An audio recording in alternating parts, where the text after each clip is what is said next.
전도서 강의 24번째 시간입니다. 오늘은 어떻게 사는 것이 지혜로운 삶인가라는 제목으로 말씀 전합니다. 어떻게 사는 것이 지혜로운 삶인가라는 제목으로 말씀 전합니다.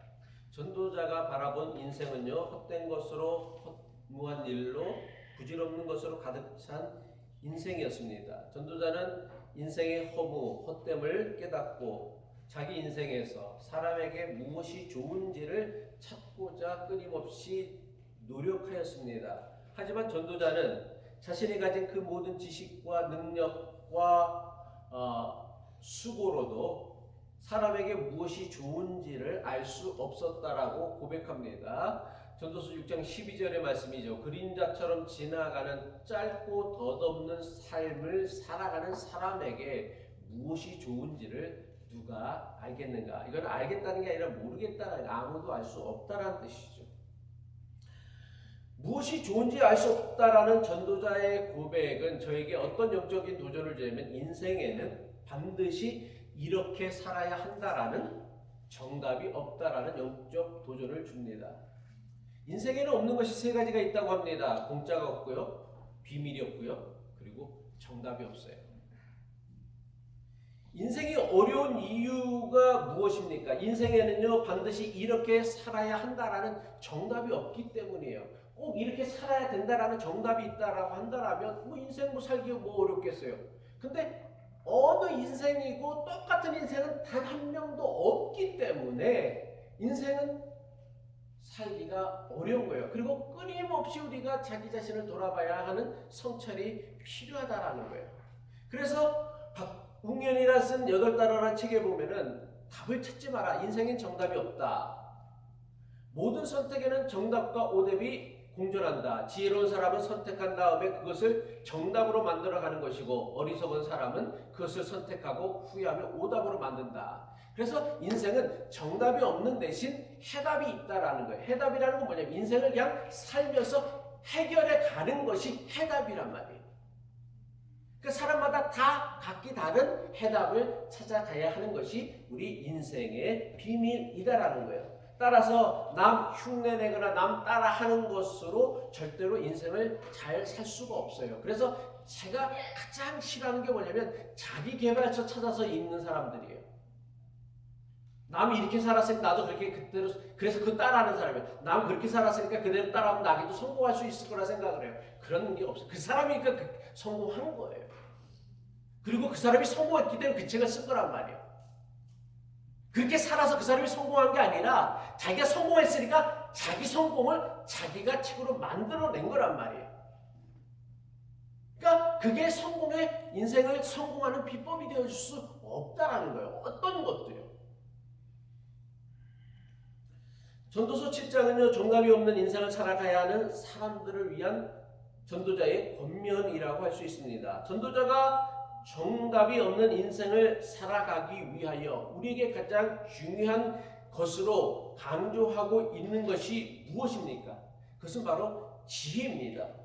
전도서 7장은요, 지혜가 무엇이며 지혜가 왜 중요한지에 대하여 가르쳐주고 있는 말씀이 바로 전도서 7장이에요. 그래서 죽음, 추상집에 가는 것이 잔치집에 가는 것보다 더 낫다라는 것도 지혜의 일종인 것이고요.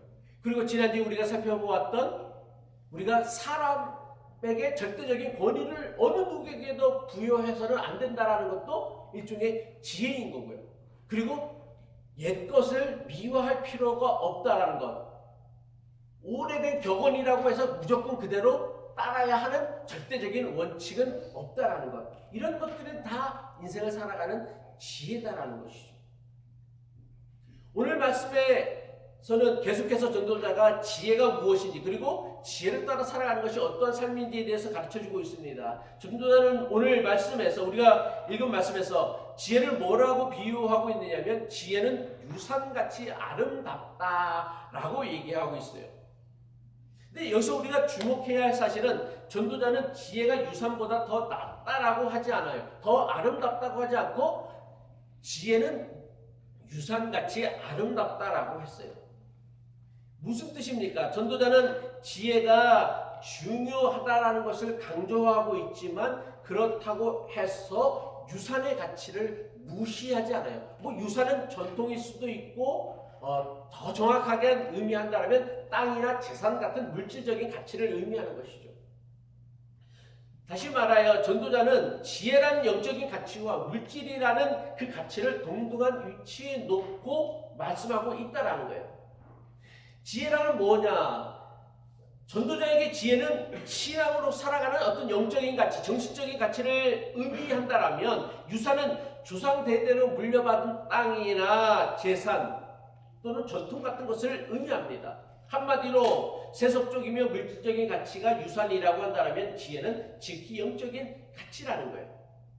그리고 유산은 세상이 가장 중요하게 여기는 가치이기도 합니다. 전도자는요, 인생을 사는 데 있어서 지혜가 중요하지만 모든 사람이 다 지혜를 중요하게 여기며 살지 못하는 현실을 보았습니다. 대부분의 사람들은요, 지혜보다는요, 유산을 더 중요하게 여기며 살아가고 있습니다. 아마 여러분 자식들도 마찬가지일걸요? 자식들에게 신앙의 가치, 신앙의 믿음을 물려주는 것보다 유산 남겨주는 걸 자식이 더 좋아할걸요? 굳이 여러분 자식답게 뭐 있어요? 여러분 스스로도 그렇지 않아요? 유산 남겨주는 게 훨씬 더 좋지 뭘 신앙의 가치 그딴 거 개나 줘버리라는 거지 그게 뭘 중요하겠어. 근데 전도자는 뭐라고 얘기하면 사람들은 지혜보다는 유산을 더 중요하게 여기는데 어떤 사람에게는 지혜가 더 유익하냐면 햇빛을 보는 자에게는 지혜가 더 유익하다고 얘기했어요. 그렇다면 햇빛을 보는 자는 뭐에 대한 메타포예요? 햇빛을 본다는 게 뭐를 의미하는 거예요? 그렇다고 햇빛을 보지 마세요. 선글라스도 안 끄고 눈버려요. 햇빛이 뭐를 나타내는 메타포예요? 예? 그러니까 말씀을 좀 묵상도 좀 하고 고민도 좀 하시라고요. 이상한 얘기 좀 하지 마시고 제발. 햇빛이 뭐예요? 해를 지으신 창조주 하나님을 바라보며 살아가는 인생을 얘기하는 거예요. 그러니까 햇빛을 바라보는 자, 주님을 바라보는 자에게는 유산보다 뭐가 더 유익하다? 지혜가 더 유익하다라는 거예요. 전도자는요, 돈이 가장 중요하게 여기는 세상을 살아가면서 창조주 하나님을 바라보며 살아가기 위해서는 어떻게 해야 되느냐? 지혜가 있어야 함을 강조하는 거예요. 다시 말해 전도자가 말하는 지혜, 전도자가 강조하고 있는 지혜는 무엇이냐? 돈이 주인인 세상에서 하나님을 바라보며 살아가는 것이야말로 전도자가 강조하고 있는 가장 중요한 지혜다라는 거예요. 지혜는 유산같이 아름답다라고 한 전도자는요, 뭐라고 얘기하고 있냐면 지혜의 그늘 아래 있음은 돈의 그늘 아래 있음과 같다라고 얘기했어요. 전도서 7장 12절 전반부죠. 지혜의 그늘 아래 있음은 돈의 그늘 아래에 있음과 같다. 그러면 그늘은 뭐에 대한 메타포일까요? 그늘이 뭐예요? 여기서 그늘은 부정적인 의미예요? 긍정적인 의미예요? 예? 긍정적인 의미죠. 돈의 보호, 돈의 그 지킴을 우리가 받을 수 있다라는 것이죠. 그늘이라는 것은 피난처 또는 보호소를 나타내는 메타포예요. 전도자는 지극히 현실적인 사람이었습니다. 그래서 세상살이에는 돈이 필요하다는 것을 부인하지 않아요. 돈이 사람을 지키고요, 보호해 준다라고 말합니다.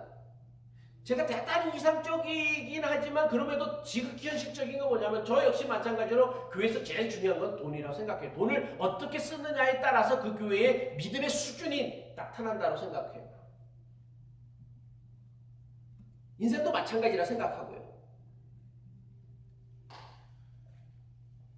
전도자는요, 돈의 그늘이 중요하지만 지혜의 그늘 또한 중요함을 강조하고 있어요.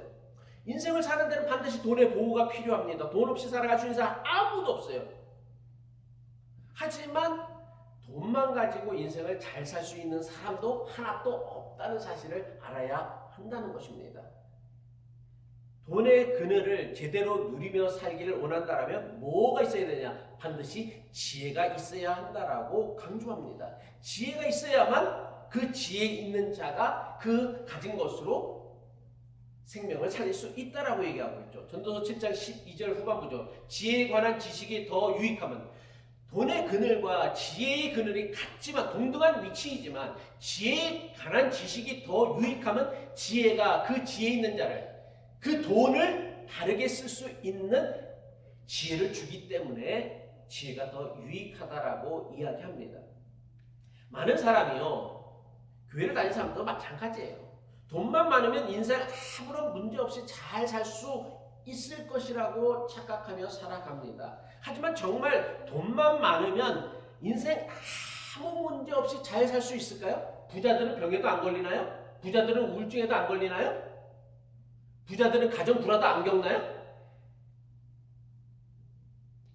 스티브 잡스가 어떻게 죽었어요?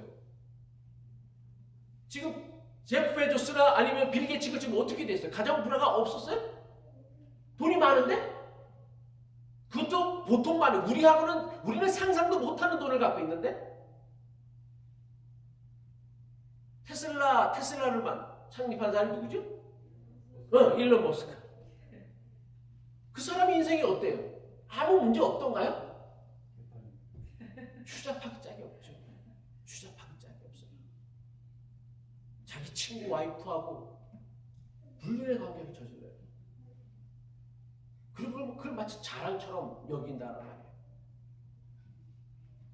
짐승이지, 짐승.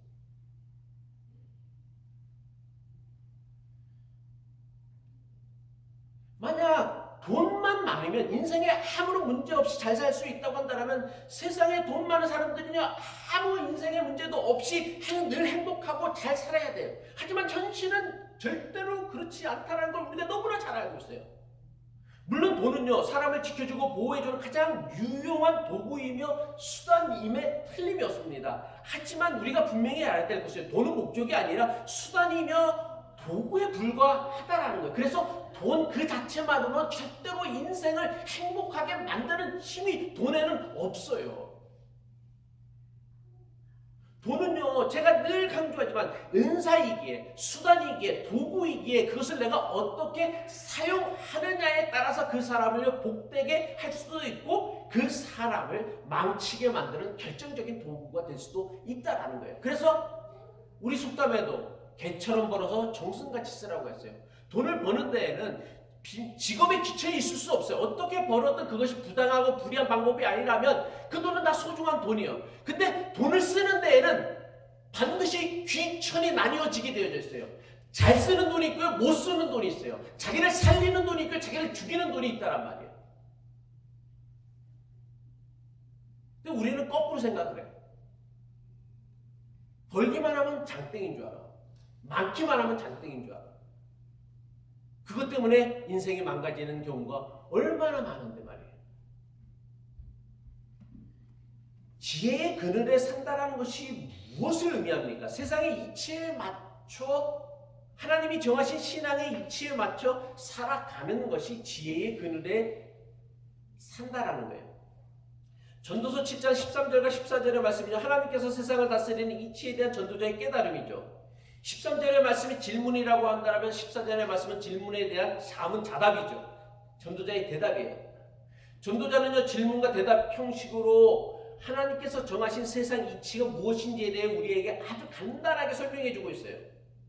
전도자는 먼저 우리에게 뭐라고 권면하고 있냐면 하나님께서 행하시는 일을 보라고 합니다. 전도서 7장 13절이죠. 하나님께서 행하시는 일을 보아라. 근데 전도자가 보라고 하신 하나님의 행하신 일이 뭐예요? 참 난해하죠. 굳게 하신 것을 누가 능히 곧게 하겠느냐? 하나님이 굳게 하신 것을 누가 능히 곧게 하겠느냐? 우리는 생각하기에 하나님은 굽힌 것을 곧게 하시는 하나님으로만 알고 있는데 전도자는 뭐예요? 하나님께서 곧게 하신 것, 곱게 한다는 게 뭐예요? 굽게 한 게 뭐예요? 꾸불렁꾸불렁하게 만든다라는 거고, 곧게 한다는 건 똑바로 핀다라는 것이죠.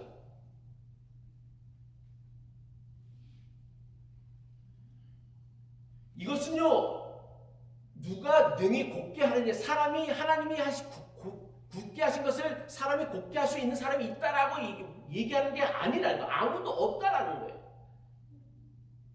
다시 말하여 하나님께서 구부려 놓으신 것을 사람 누가 감히 그것을 펼 수 있겠느냐. 그러니까 하나님이 정하신 세상의 이치를 사람이 어떻게 함부로 바꿀 수 있겠느냐. 이거를 이야기하는 거란 말이에요.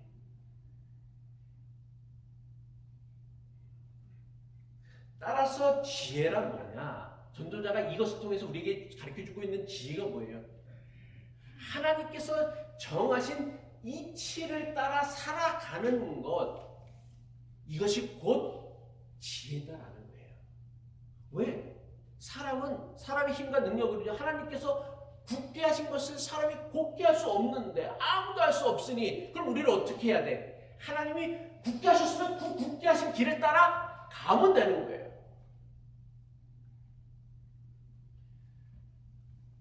한국교회에 한동안 유행했던 구호 가운데 이런 게 있어요. 하나님의 보좌를 움직이는 기도, 하늘 보좌를 움직이는 3일 기도의 기적, 그런 이야기가 있어요. 지금도 이런 구호를 앞세우면서 신앙생활하는 사람들이 너무나 많이 있습니다. 많은 목사와 교인들이 비전이라는 명목을 앞세워 갖고서는 자신이 이루고자 하는 소원, 자신이 이루고자 하는 그 어떤 바람들을 자신의 열정적인 기도로 하늘의 보좌, 하나님의 마음을 움직여서 그것을 꼭 반드시 성취해 내려고 한다는 것. 그리고 이렇게 하는 것이 마치 대단히 훌륭한 믿음인 양 생각하면서 신앙생활 합니다. 하지만 이것은요, 조금만 생각해 보아도요, 대단히 훌륭한 믿음이 아니라 대단히 어리석은 믿음에 불과하다는 사실을 우리가 깨달아야 합니다. 자신의 기도로요, 하늘 보좌를 움직인다는 게 뭐예요? 하나님의 뜻을 내가 바꾸어서라도 내가 바라고 원하는 것을 반드시 이루어내겠다라는 거예요. 다시 말하여 하늘 보좌를 움직인다라는 건 뭐가 더 중요하다라는 거예요? 하나님의 뜻보다 누구의 뜻이 더 중요하다라는 거예요? 내 소원, 내 뜻, 내 바람이 훨씬 더 중요하다라는 거예요. 이거를 하나님을 믿는 믿음이라고 할 수 있을까요, 과연?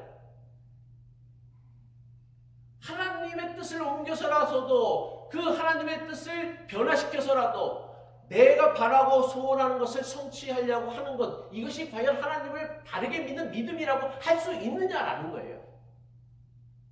이거는요, 하나님을 자기 인생의 주인으로 모시는 믿음이 아니라 하나님을 뭘로 여기는 거예요? 종으로 여기는 신성모독이에요.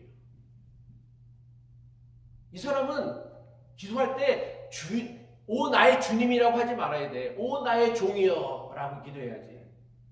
오늘도 내가 바라고 원하는 바를 부지런히 움직여서 성취시켜 주시옵소서 라고 기도해야지. 뭘 주님이라고 그래. 주인도 아니면서. 하나님께서 굳게 하신 것을 누가 능히 곱게 하겠느냐라는 전도자의 질문에는 어떤 또 의미가 있냐면, 인생에는요 반드시 거쳐야 하는 곤고함이 있음을 의미합니다. 아무리 믿음으로 세상을 산다고 해도요, 세상살이에는 슬프고 고통스러운 일이 있어요. 저 보세요. 제가 얼마나 신실한 사람입니까?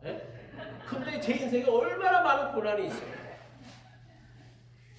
아니 나도 그런데 여러분이 하물며 왜 내 인생에 이런 역경이고 고난이, 그딴 소리를 왜 해 도대체?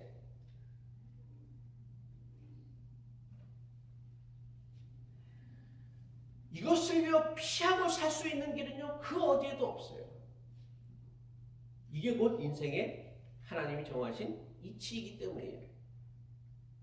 하나님께서 굳게 하신 것을 누가 능히 곧게 하겠느냐라는 전도자의 질문은 하나님께서 굳게 하신 그 공고한 현실, 고통스러운 현실을 어떻게 살아가야 하느냐에 대한 전도자의 질문이란 말이에요. 여기에 대한 대답이 바로 14절의 말씀이죠. 형통한 날에는 기뻐하고 공고한 날에는 되돌아와라 라고 이야기하고 있습니다. 형통한 날이 좋은 때라고 한다면 공고한 날은 뭐예요? 고통스러운 때, 슬플 때, 힘들 때, 어려울 때예요. 근데 인생살이에는 뭐가? 항상 좋은 날만 있는 것도 아니고 항상 나쁜 일도 있는 게 아니에요. 좋은 날도 있고 기쁜 날도 있고 때로는 슬픈 일도 있고 고통스러운 일도 있다라는 거예요. 이 두 날이 함께 어울려 공존하는 게 인생이란 말이에요. 마냥 좋은 때만 있는 게 그렇다고 좋은 인생이 되는 것도 아니고 그렇다고 마냥 어려운 때만 있다고 좋은 인생이 되어지는 거 아니에요. 살다 보면요 좋은 날과 어려운 날들이 번갈아 펼쳐져 가는 것이 우리가 살아가는 삶의 이치라는 것이죠. 그런 인생을 살아가는 우리에게 전도자는 어떻게 인생을 살라고 권고하고 있습니까? 좋은 날에는 기뻐하면 돼.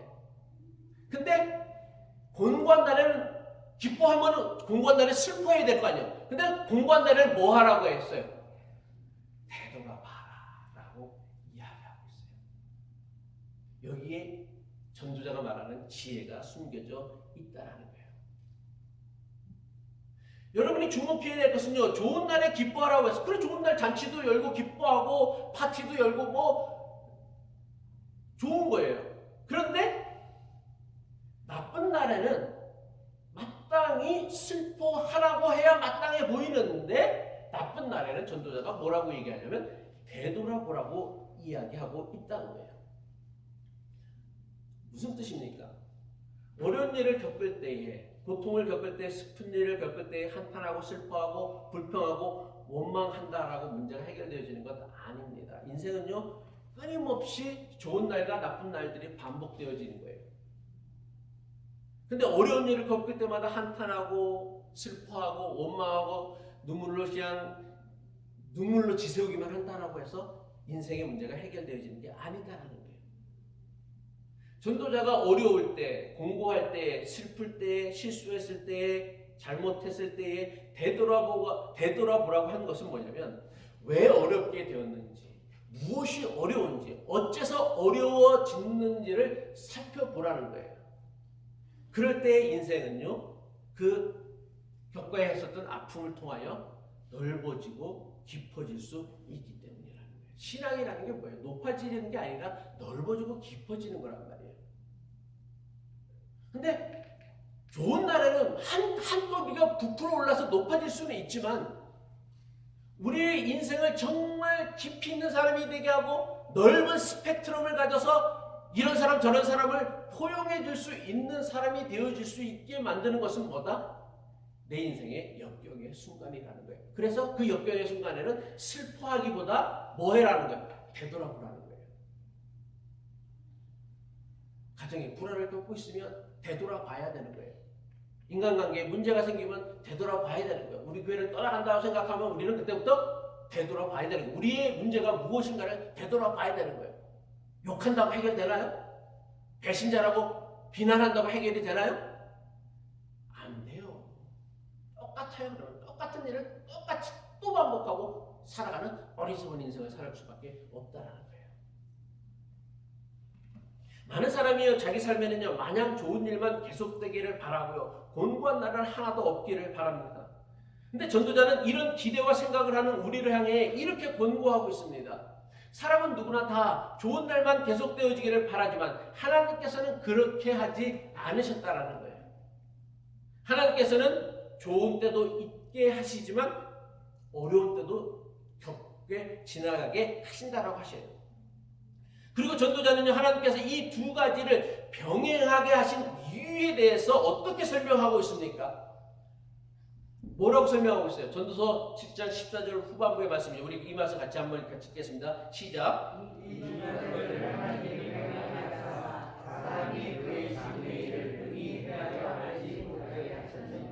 두 가지가 어떤 걸 얘기하는 거예요?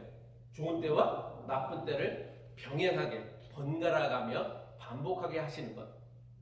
근데 이 좋은 때와 나쁜 때를 병행하게 하시는 하나님의 뜻이 무엇이냐면 다른 게 아니에요. 그 장래의 일을 능히 헤아려 알지 못하게 하셨느니라. 만약 인생에 좋은 때만 계속되어진다면 이 사람은 뭘 기대할 거예요? 내 인생은 항상 꽃길만 펼쳐질 것이다 생각을 좋은 일만 있을 거야. 이 사람이 맨날 어려움만 겪고 그러면 이 사람은 뭐만 기대해? 그냥 내 인생에 또 어려운 일이 생기겠구나 생각을 할 거예요. 근데 하나님은 어떤 인생도 그렇게 하지 않았어요. 좋은 때가 있고 때로는 기쁠 때도 있고 슬플 때도 있고 힘들 때도 있게 하는 거예요. 성공할 때도 있으면 또는 실패할 때, 좋을 때가 있으면 후회할 때도 병행하게 만드신 거예요. 근데 왜 그렇게 하셨느냐? 장래 일을 능히 헤아려 알지 못하게 하셨다라고 말씀하고 있어요.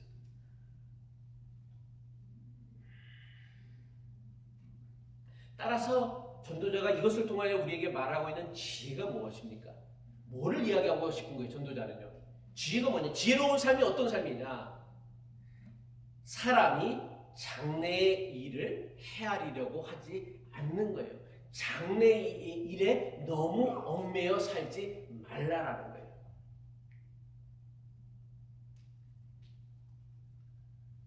물론 우리가 노후를 준비해야 되는 건 맞습니다. 그런데 노후 준비가 인생의 목적이 되어서는 안 되잖아요. 예? 나는 마치 들으면 이 사람들의 인생의 목적은 노후 준비가 인생의 목적인 것 같아. 그 장래가 나에게 올지 안 올지도 아무도 알지 못하는데 그게 왜 인생의 목적이 되어지냔 말이야. 그래서 왜 현실을 낭비해버리냔 말이야.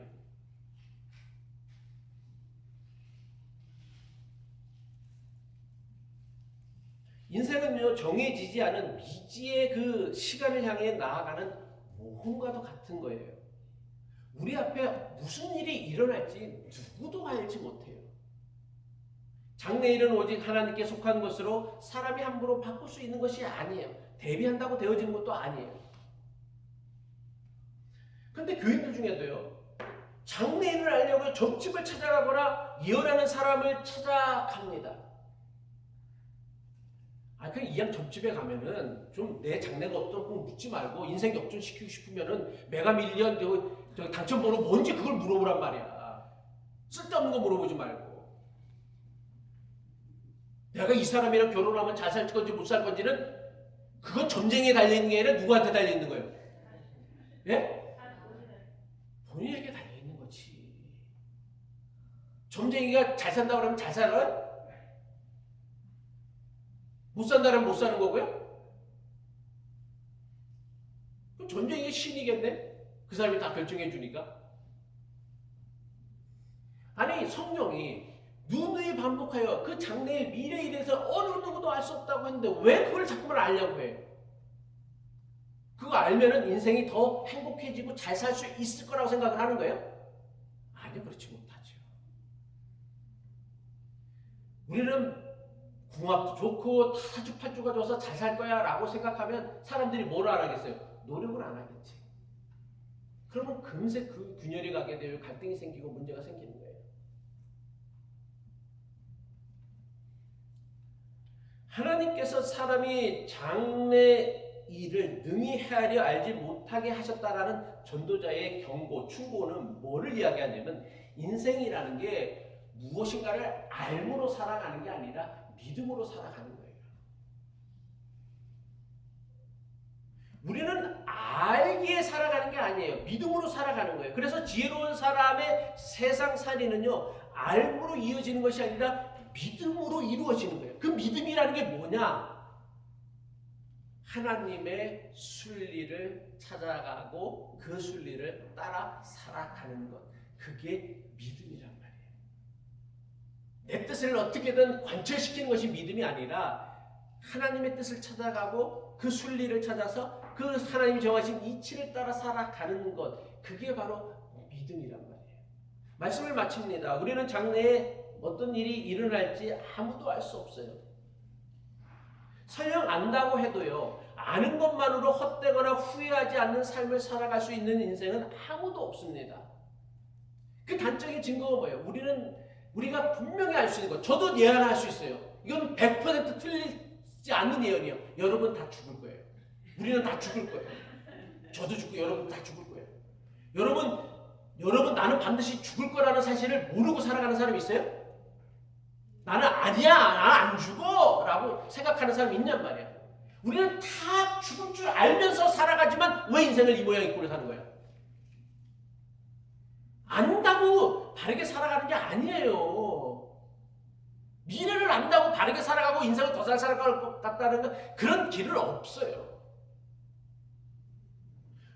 반드시 죽는다는 사실은요, 모든 사람들이 다 알지만 자기의 그 리미티드 인생을요, 값지고 소중하게 살아가는 사람이 과연 몇 명이나 되느냐 말이에요. 몰라서가 아니라 믿음이 없기 때문에 그러는 거예요. 모르기 때문이 아니라. 인생은 장래에 무슨 일이 일어날지 아는 것이 중요하지 않아요. 이걸 안다고 해서 내 인생이 더 나아지거나 나빠지는 것은 없어요. 그리고 이것을 알려고 하는 것이 결코 지혜가 아닙니다. 그러니까 제발 뭐 이상한 기도하는 사람들을 받아갖고서 뭐 미래를 알고 뭐 예언 받고 뭐 그런 거 그런데 좀 제발 좀 마음 뺏기지 마세요. 좀 제발 기독교인들이 좀 집에 제일 많이 간대요.